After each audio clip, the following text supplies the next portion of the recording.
I'm Jim Cuno, president of the J. Paul Getty Trust. Welcome to Art and Ideas, a podcast in which I speak to artists, conservators, authors, and scholars about their work. The killing of Tomassoni was only the culmination of a life lived dangerously, and in some way the extreme manifestation of a personality that today we would define as borderline between sanity and insanity. In this episode, I speak with Getty curator Davide Gasparatto about the art and life of the Italian Baroque master painter Michelangelo Merisi da Caravaggio.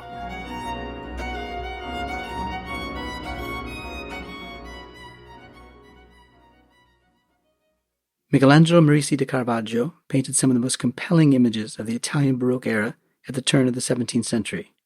Collected and commissioned by some of the period's greatest patrons of the arts, Caravaggio was an unlikely master. He was apprenticed in Milan to the little-known Bergamese painter Simone Pertuzzano and traveled to Rome with no reputation and no money. In later years, he painted an image of himself as the decapitated head of Goliath. In a painting of the death of the Virgin, he depicted her as so convincingly dead, swollen body, dirty feet, that it's thought that the model for the painting was an actual dead prostitute. And of course there was Caravaggio's killing of a man in a street fight, which drove him out of Rome and into hiding and imprisonment. I discussed the life and career of Caravaggio with Getty curator Davide Gasparatto on the occasion of the publication of 3 17th century biographies of the artist, which appear in the Getty's Lives of the Artist series. Thank you, Davide, for joining me on this podcast. Thank you very much, Jim, for having me. So this morning we're going to be talking about the painter Michelangelo Merisi da Caravaggio, who was born in Caravaggio, hence the name he's been given, a small town near Milan, in 1571, and moved to Rome in 1592.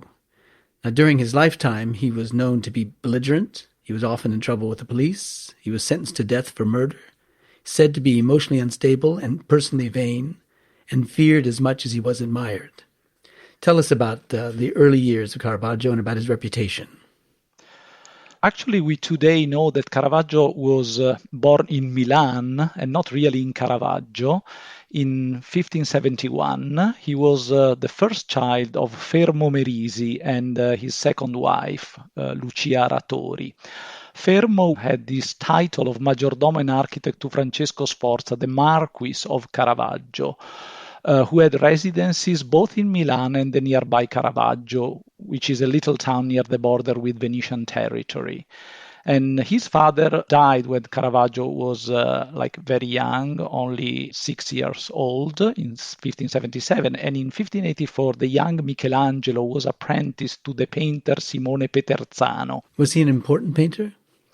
No, he was not really an important painter. He was a painter from Bergamo. He signed some of his works as Titiani alumnus, so pupil of Titian. And Caravaggio stayed in his studio for a period of 4 years. There are no surviving paintings from Caravaggio's youth in Milan, but it seems likely that he specialized in portraits and still life. But I would say that his North Italian and specifically Lombard background and training had very important consequences for his art. And these aspects are, I would say, an interest in evocative light and color and the depiction of night scenes or scenes with a source of artificial light, a precise handling of paint, which is more finished than the one of the Venetians, like the one of Titian, for example, but retaining traces of their textured and rich brushwork. And a particular fondness for the sometimes ugly detail of nature, an interest in still life detail, and a kind of portraiture of more intimate nature than the official portraiture which was fashionable in Venice. Now, these are qualities that we associate with the mature Caravaggio. What about the early Caravaggio when he first comes to Rome? So we don't know, but suddenly he left Milan and he came to Rome. This was about 1592. At the time, he had no reputation, he had no money, and so we know that his first Roman years were really very harsh. And this we know from early biographers and also from few extant documents. They suggest an artist who was moving from a studio to studio in search of employment, sometimes carrying out humble tasks. Was he able to paint on his own? I mean, did he have a studio in which he could work? No, he didn't have a studio. We know that at the beginning of his Roman residence, he stayed with a certain Monsignor Pandolfo Pucci, who fed him and stayed in his house, but he was famous, and this is reported by early biographers, that Caravaggio was fed on a diet of salad, and he left the house of Pucci in a few months, dubbing his benefactor as Monsignor Insalata, so Monsignor Salad. We also know from early biographers that at some point he ended up in the workshop of one of the most successful painters of the time in Rome, Giuseppe Cesari, known as the Cavalier d'Arpino. And in particular, Bellori in his biography states that Caravaggio was employed by the Cavalier d'Arpino to paint flowers and fruits. In fact, this is confirmed by the first paintings by Caravaggio, which had come down to us. The Sick Little Bacchus, which is almost certainly a self-portrait, or The Boy Holding a Basket of Fruit, which is a painting that came later into the possession of Cardinal Scipione Borghese when his uncle, Pope Paul V, seized the contents of Cavalier d'Arpino's studio in 1607. I would say that, to me, one of the most interesting aspects is that Caravaggio's beginnings are not the typical beginning of a history painter, as he was later becoming, so a painter of religious and mythological scenes, but he was a painter of genre subjects like fortune tellers, card sharps, music players, still life paintings, in a moment when the appetite for this kind of pictures was growing among Roman collectors. And this is a very interesting phenomenon, which in some way signals the beginning of the art market in our modern sense. He wasn't painting for commissions, he was painting for speculation. Huh? Yes. How was that? How do we know about the art market? We know that, even working in a workshop of another painter like the Cavalier d'Arpino, some painters were executing paintings that were not commissioned, but they were destined to collectors and amateurs, which were growing in Rome at the time. It was about this time that he caught the attention of a distinguished collector, the Cardinal del Monte. Tell us about the Cardinal and how it was that Caravaggio caught his eye. So this happened sometime after his arrival in Rome, that when Caravaggio was still struggling to make a living. But at some point he struck up a working relationship with a dealer, Costantino Spata, who had a shop in the piazza bordering the church of San Luigi dei Francesi. We know that it was through Spata that Caravaggio came to the attention of his most important early patron, Cardinal Francesco Maria del Monte, who lived in the nearby Palazzo Madama.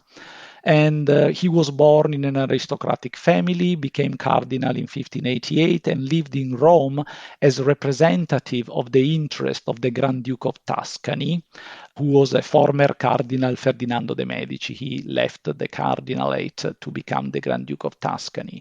And for example, a famous painting by Caravaggio, the Medusa, today in the Uffizi in Florence, was a gift from Cardinal Del Monte to the Grand Duke Ferdinando de' Medici. And we know that Del Monte was a passionate music lover, but also a perceptive supporter of the arts and also science. Very interested in science. He was in friendly terms with Galileo Galilei. And his household was really one of the most important intellectual circles in Rome. You mentioned the chapel at the Roman Church of San Luigi dei Francesi. Was it through the cardinal that Caravaggio got the commission for the calling of St. Matthew and the martyrdom of St. Matthew for that chapel?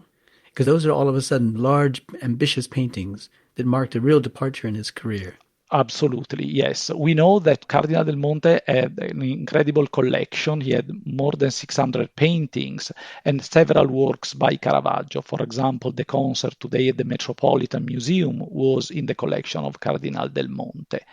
But it was truly through Cardinal Del Monte that Caravaggio got his first very important commission for these canvases for the Church of San Luigi dei Francesi, which are the real game changer of Caravaggio's career, and I would say also a turning point in the history of European painting, almost as much in the previous century, the Stanze by Raphael or the Vault of the Sistine Chapel were for Michelangelo. So this is about 1600, is that right? Yeah, we are between 1599 and 1600. Caravaggio executed these two paintings, the Calling of St. Matthew and the Martyrdom of St. Matthew. Obviously, the chapel is known as the Contarelli Chapel because it was in fulfillment of the will of this cardinal, French cardinal, Mathieu Cointrel, which at the time was already dead, to celebrate his memory through the representation of the deeds of his name saint. Mathieu is Matthew. Describe for us the painting, the Calling of St. Matthew, for example. Caravaggio sort of combines in these pictures the kind of realistic figure types, which he was already painting before, with a very bold chiaroscuro, which is the Italian term you use to mark the strong contrast of light and shadow. In the Calling of St. Matthew, for example, he uses a sort of a studio light in imitating sunlight coming from a high side window. While in the other painting, the Martyrdom, he used an illumination from a lamp placed high above the models. And so in this way, he is able to enhance in incredible way the three-dimensionality of the figures. What about the drama of the painting? Yes, this is important. Light is not the only component of these paintings. The other important aspect of this painting is Caravaggio's understanding of dramatic form. Why don't we back up just for a second? Let me describe this painting a little bit for our listeners, because it is a commonplace inn, it seems, in which there are four figures gathered around a table. Christ has just walked into the space, and with his hand he's pointing at the man who is to become St. Matthew, and that man is pointing at himself saying, "Is it me? You want me?" There's a sense of a moment when the ordinary becomes extraordinary. Yes, this is the great novelty in some way of this representation. And this will become an essential feature of Caravaggio art. He's able to make appear as if sacred events are taking place in the space of the chapel and right in front of our eyes. And this is obtained through this idea of the illumination, of the idea of the light, with the spatial positioning of the figures, with the creation of this sort of interior, which seems to be like an everyday interior with this group of people, and also with the particular use of the costumes, because Caravaggio uses at the same time modern and biblical costumes, so modern and ideal costume blended in some way in the same composition. And so he's able to recreate the event as it is a sort of a contemporary event, as is something that is happening before our eyes. And the light he's using is sort of artificial, but it's also natural, because the direction of the light is the direction of the real light, which is coming into the chapel from the window above the altar. Which puts then the viewer in that space itself and in the drama of the space.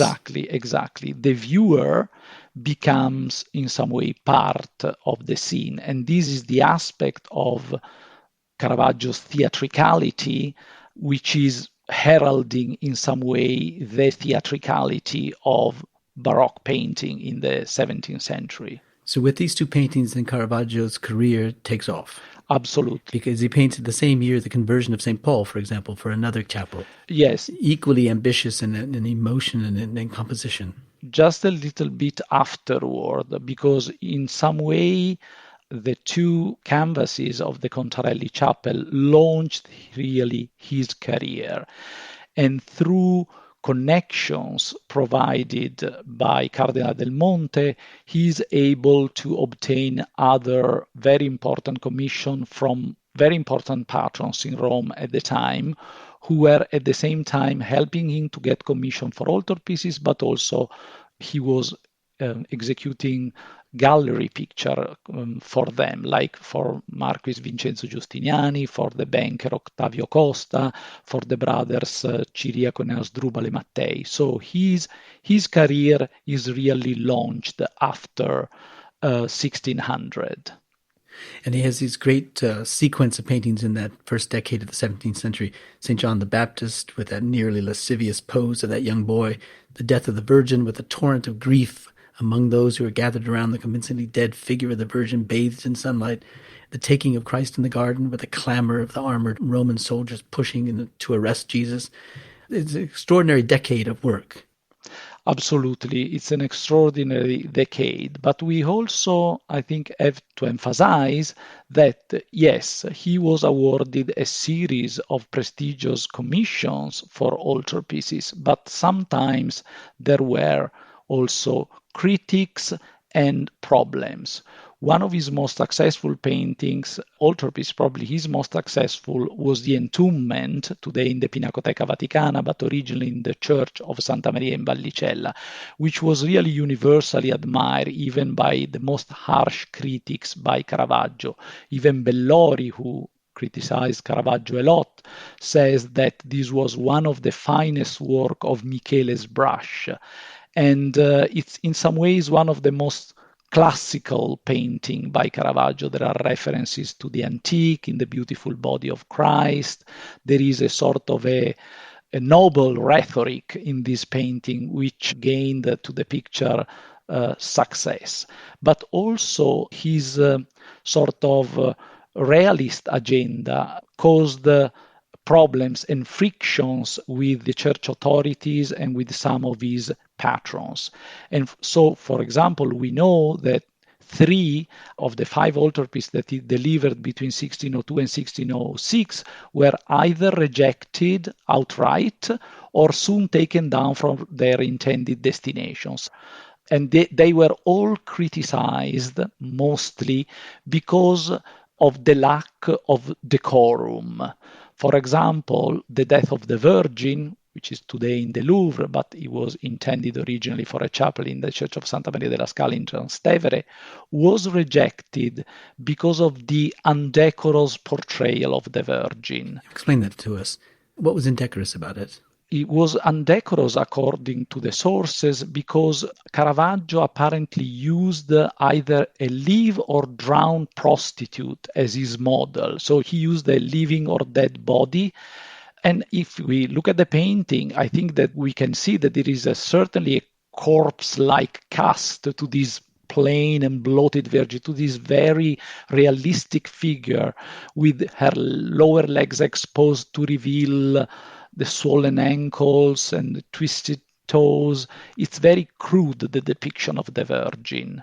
And so this was the main criticism. The St. Matthew, which was the third painting he painted for the Contarelli Chapel around 1602, the first version of the St. Matthew, not the one which is today in the altarpiece, was also criticized and rejected at the end because the figure, as Bellori says, with his legs crossed and its feet rudely exposed to the public, had neither decorum nor the appearance of a saint. So they were believed undecorous because they were not enough noble as representation of sacred figures.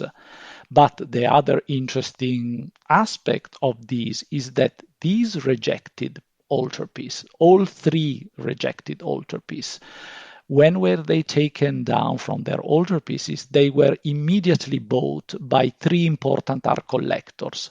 The St. Matthew by Marquis Vincenzo Giustiniani, the Death of the Virgin by the Duke of Mantua, and the person who suggested the Duke of Mantua to buy the picture was the painter Peter Paul Rubens, who at the time was in Rome. He was young, he was doing his Italian study trip. So from the Chapel of Churches, Caravaggio's picture found almost immediately their way to the walls of palaces and galleries of sophisticated collectors, the same collectors who commissioned Caravaggio's religious works of smaller size, which were since the beginning destined for for a private audience. So this is a decade of work, and it's an extraordinarily productive decade. But in that same decade, in 1606, Caravaggio kills a young friend of his in a street fight after what is described as a tennis match. And he was condemned to death, and he fled into the Alban Hills, where he was protected by the powerful Colonna family. There he painted Christ going to Emmaus. Tell us about the incident that led to his departure, and tell us about that painting. Yes, on May 29, 1606, Caravaggio killed a certain Ranuccio Tomassoni during a brawl occasioned by a disputed bet on a game of tennis. But the killing of Tomassoni was only the culmination of a life lived dangerously, and in some way the extreme manifestation of a personality that today we would define as borderline between sanity and insanity. In fact, to contemporaries, Caravaggio seemed like a bizarre and unstable and eccentric nature. There is a word, an Italian word, which is used to describe this character in contemporary documents, which is stravagantissimo, which in some way can be rendered as very strange, bizarre, eccentric, but it's used in Italian in the superlative. It implies an unusual degree of extravagance, even for an artist. And we have interesting contemporary source, which is a northern European writer who wrote a book on art, Karel van Mander, which really described how Caravaggio was used, to go out all armed with his sword, and then going from one tennis court to the next, and always ready to fight or to argument with someone. And these accounts are very also from trial records. And we know that Caravaggio was brought to trial no less than 11 times between October 1600 and September 1605. So the event was sort of the culmination of a life lived in a sort of an extreme way. And this event forced him to flee the city because he was under threat of capital punishment, and we know that he would never return to Rome. In the first place, he took refuge in a little town, Zagarolo, about 50 kilometers from Rome, under the protection of Duke Marzio Colonna. Tell us about him and what it meant that he could take Caravaggio under his protection. Yes, why Caravaggio went there at first? Because Marzio Colonna was a relative of Costanza Colonna Sforza, who was the Marchioness of Caravaggio, and evidently Caravaggio kept some ties with his hometown and with the ruling family of his own town. But also Marzio Colonna was a good friend of Cardinal del Monte. And so he stayed there for a few months before going to Naples, and according to his biographers, he painted there a Supper at Emmaus, which is probably the painting today in the Pinacoteca di Brera in Milan. It's a very interesting painting because it's a painting that seems to anticipate a stylistic development which will mark the last phase of Caravaggio's career. We divided up Caravaggio's career in three great moments. Now, before 1600, when he was mainly painting genre pictures, then the classical period of Caravaggio, we can say, from 1600 to 1606, when he was in Rome, and then this late phase. In comparison, for example, to an earlier version of the same subject, the Supper at Emmaus, which is today in the National Gallery in London, everything became, starting from this painting, more understated. Gestures became more natural, but at the same time, shadows became deeper and darker, and also the palette changes. The palette becomes more muted, with the prevalence of earth tones. And this is a sort of a trend which will characterize Caravaggio's late works, where sort of empty spaces, for example, become as important as the space occupied by figures. There is in these late pictures a sort of a new concentration, a new intimacy, which, yes, corresponds also to an economy of execution which is part of a technical change, which has been detected also by scientific investigation carried out on many paintings by Caravaggio in the last 20 years. We should look back at the painting itself because it's a figure of Christ who's at a table with two of his followers who don't recognize him until he raises his hand in a gesture of grace over the meal. And otherwise they're just at an inn. It could be anybody. But just at that moment when Christ raises his hand, is he recognized for who he is. And that drama sets the whole composition into a dynamic throw. Absolutely. But it's a very restrained narrative, and it's a very intimate scene in comparison to the more vibrant, the stronger sort of rhetoric of gesture and poses of the paintings of the years just before. And so this is why I say that this painting in some way is really anticipating the last phase of Caravaggio's career. In that last phase, he paints this extraordinary picture of David with the head of Goliath, in which he convincingly portrays himself as the head of Goliath. Tell us why he chose to put himself in that painting in that place. Yes, I have to say that there is a little bit of discussion about the chronology of the David with the head of Goliath. Some scholars place it close to the Supper in Emmaus we just discussed, so in 1606. Some other scholars had dated it almost at the end of Caravaggio's career. For sure, it's an incredibly moving painting. We see this youthful shepherd boy, very pensive, almost melancholic. He holds his sword in his right hand and brandishes this terrifying big head of Goliath with his outstretched left arm. And there is blood streaming from the severed head, and the eyes of the giant stares into the void with the mouth open. So it's almost that if we are hearing the last cry of Goliath. So it is tempting to think that the painting was completing during Caravaggio's last dramatic months of life. And the picture has, I would say, convincingly been interpreted as a sort of an avowal of guilt following the death of the young man in a brawl, but at the same time as a plea for forgiveness. Because as you were saying, the head of Goliath bears the unmistakable features of Caravaggio himself. So it's a self-portrait. And the painting was probably conceived as a gift to Cardinal Scipione Borghese, one of the most powerful and important patrons and admirers of Caravaggio.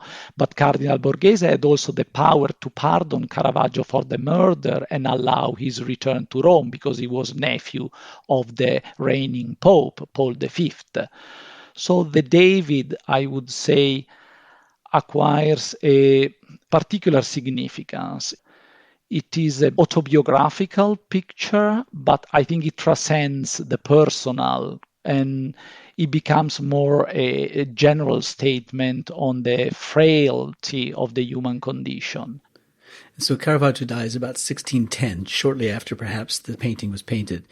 And sometime between 1617 and 1621, so just a few years later, Giulio Mancini, a Sienese physician and art collector who knew Caravaggio well, wrote a brief biography of the artist. Tell us about Mancini and about his relations with Caravaggio.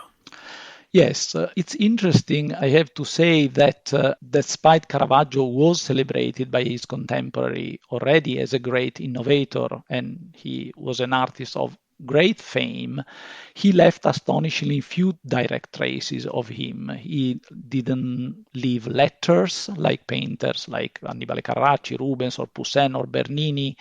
He didn't left a detailed account books. He was not ambitious like intellectually, in the sense some artists of the time wrote treatises or books.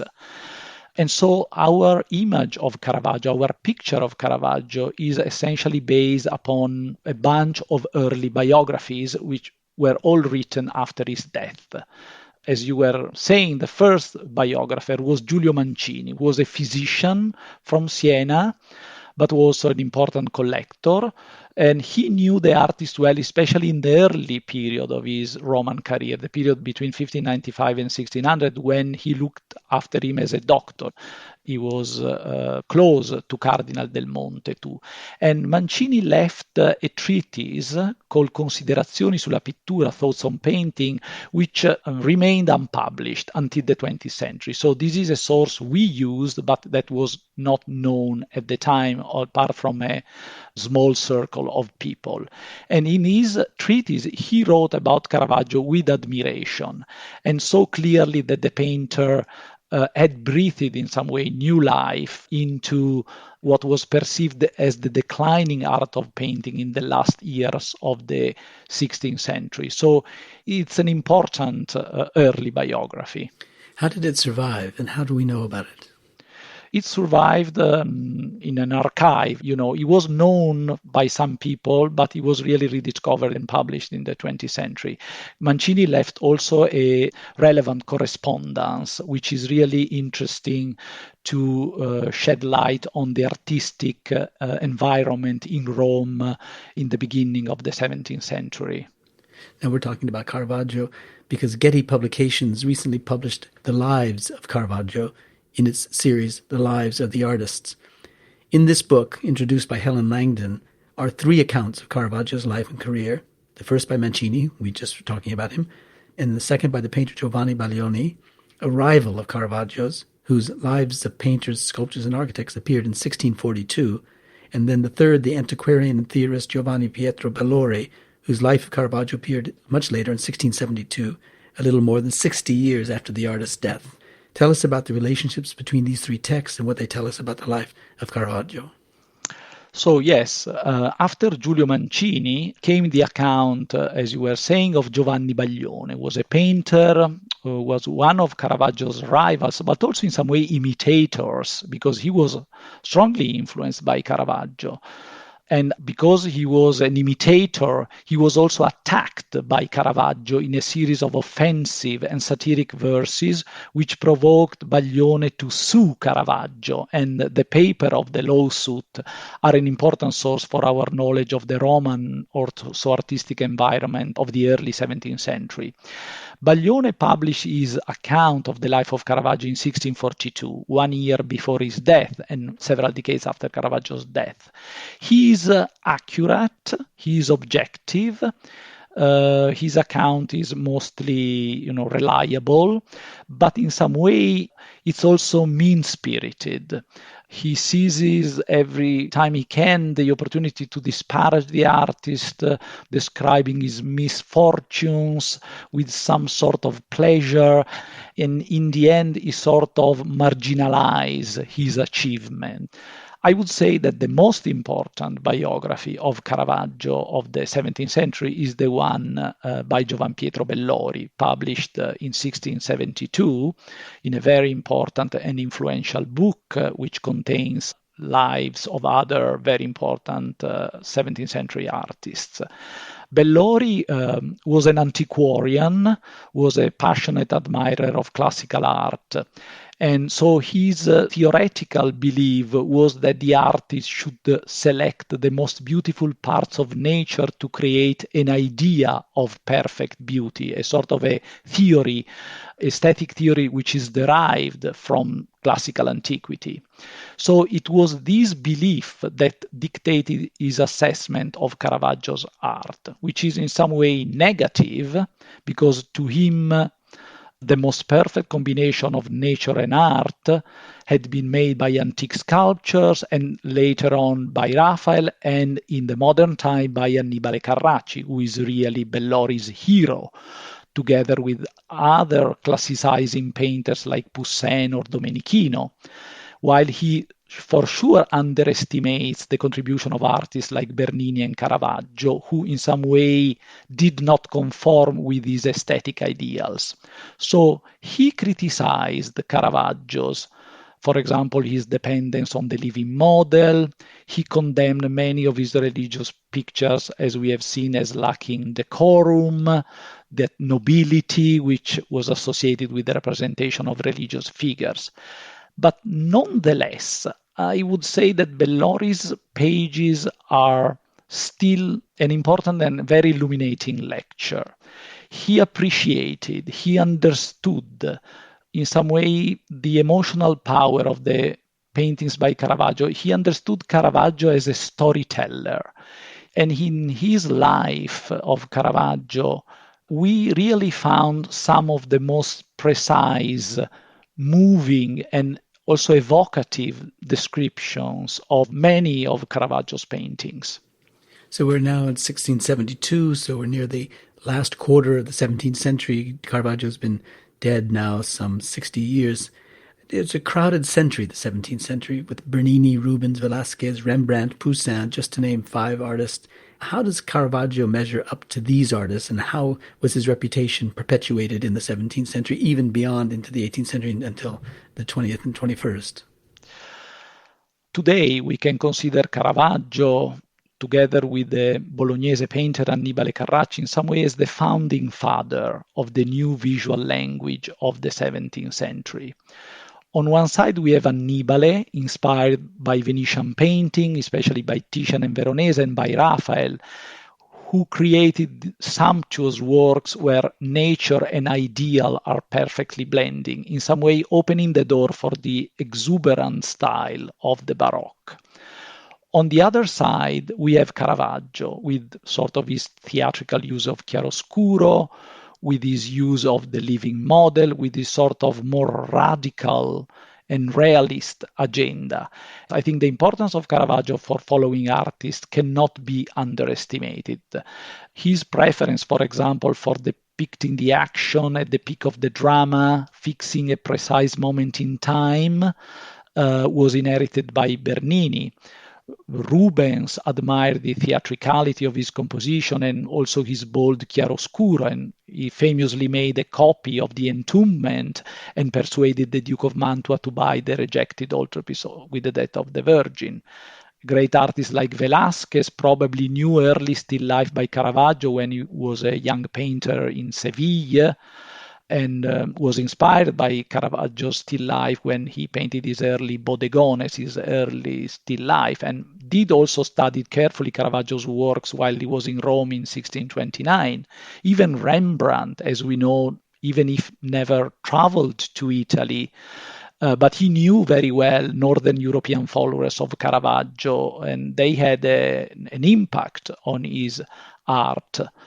So Caravaggio was, as he was controversial in his lifetime, he was very influential over a next generation of painters, and they sort of spread out his lesson and his new vision of reality all over Europe.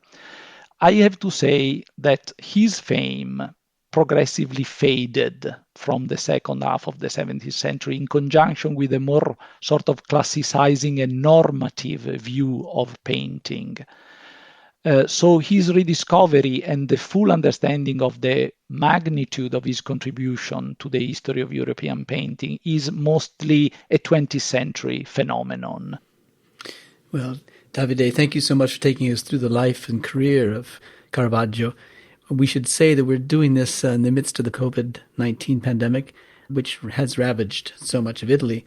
It makes it all the more poignant for us that we have this particular artist and his work to talk about because of the dramatic nature of it. So we thank you very much for your time, and we wish you and your friends and family in Italy the very best during these challenging times. We hope everyone is and remains healthy. Thank you very much, Jim. It was a pleasure, and I believe that our hearts are today with all the people around the world who are suffering in, I think, manifold ways the consequences of this global health crisis. Thank you so much.